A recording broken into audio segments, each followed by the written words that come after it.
ఈ రోజున దేవుడు ఎవరిని ఎంపిక చేసుకుంటాడు, దేవుడు ఎవరిని వాడుకుంటాడు. ఒకవేళ దేవుని పరిచయంలో వాడబడాలని కోరిక నీకు ఉంది, ఘనమైన రీతిలో వాడబడాలని కోరిక కలిగి ఉన్నావు, నీ టాలెంట్స్ కాదు ఇంపార్టెంట్, దేవుడు నీ పరిశుద్ధం చూస్తాడు, నీ క్యారెక్టర్ని చూసి దేవుడు నిన్ను వాడుకుంటాడు తప్పించి నీ టాలెంట్స్ కాదు.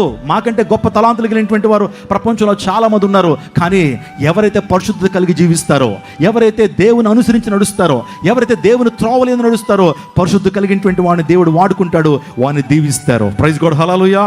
వారు పరసంబంధమైనటువంటి దీవులతో మాత్రమే కాకుండా ఇహ సంబంధమైన దీవులతో వారు దీవించబడతారు. స్తోత్రం చెప్పండి, హల్లెలూయా. యోసేపు పరుగు దేని కొరకు? యవనస్తులారా, ఈరోజు దేనికోసం పరుగులు తీస్తున్నారు? పాపాను కొరకు పరుగులు తీస్తున్నారు.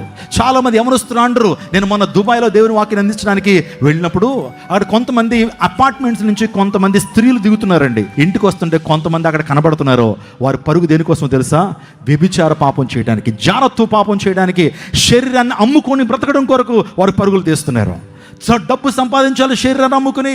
దేవుని లేఖనం చెప్తా ఉంది, మీ శరీర అవయవాల్ని పాపానికి దుర్నీతి సాధనాలుగా వాడొద్దు అన్నాడు.